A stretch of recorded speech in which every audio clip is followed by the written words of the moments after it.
এবং পরবর্তীতে এগুলোরই কুফল হিসেবে তারা ইরেকটাইল ডিসফাংশন বা ইম্পোর্টেন্সির মধ্যে পড়ে যান। আসসালামু আলাইকুম, আমি doctor Abdur Rahman Sajib, homeopathic consultant, প্রভাষক, Nangalkot Haji Badshah Amina homeopathic medical college and hospital, cure point medical consultancy centre থেকে আপনাদের সবাইকে স্বাগতম।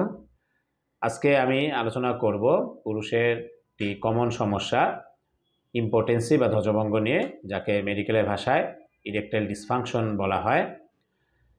এই সমস্যাটা এই সচরাচর দেখা যাচ্ছে অনেক পুরুষের মধ্যেই থাকে। মূলত যারা যৌবনের শুরুতে অতিরিক্ত হস্তমৈথুন করেন, অমিতচার করেন, অপব্যবহার করেন এবং কি অনেকে যৌন উত্তেজক বিভিন্ন রকমের ওয়ান টাইম ট্যাবলেট, বিভিন্ন রকমের গাছগাছড়ার ওষুধ, হালুয়া, পুরিয়া এই জাতীয় ওষুধ গ্রহণ করেন, যেগুলো সাধারণত তাদের প্রয়োজন হয় না, হয়তোবা শখের বশে একটু সময় বাড়ানোর জন্য এরা গ্রহণ করে থাকেন এবং পরবর্তীতে এগুলোরই কুফল হিসেবে তারা ইরেকটাইল ডিসফাংশন বা ইম্পোর্টেন্সির মধ্যে পড়ে যান।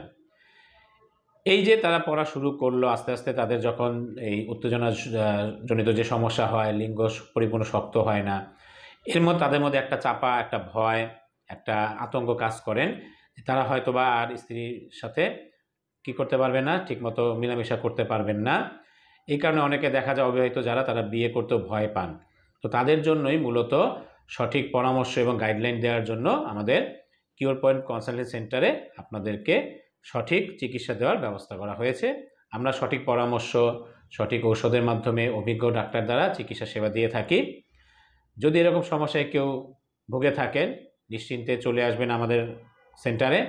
আমরা সঠিক পরামর্শ, ঔষধ, প্রয়োজনীয় ব্যবস্থা দেওয়ার চেষ্টা করব। এর পিছনে কিছু ফ্যাক্টর কাজ করে থাকেন, যেমন যারা মানসিক দুশ্চিন্তা বা স্ট্রেসের মধ্যে থাকেন, বিভিন্ন রকমের মানসিক সমস্যার মধ্যে থাকেন, তখন দেখা যায় তাদের এই সমস্যা হওয়ার কারণে পরবর্তী তাদের দাম্পত্য কলহ তৈরি হয়, অনেকের সংসার ভেঙে যাওয়ার উপক্রম হয়। কাজেই এখন থেকে সচেতন হন, এই জাতীয় যৌন উত্তেজক ওষুধ গ্রহণ করা থেকে আমরা বিরত থাকব। সঠিক অভিজ্ঞ ডাক্তারের পরামর্শ নিয়ে আমরা ঔষধ সেবনের মাধ্যমে, কিছু ম্যানেজমেন্টের মাধ্যমে এই সমস্যার সমাধান করার চেষ্টা করব এবং দাম্পত্য জীবন সুখী করার চেষ্টা করব। সবাই ভালো থাকবেন। আসসালামু আলাইকুম রহমতুল্লাহ।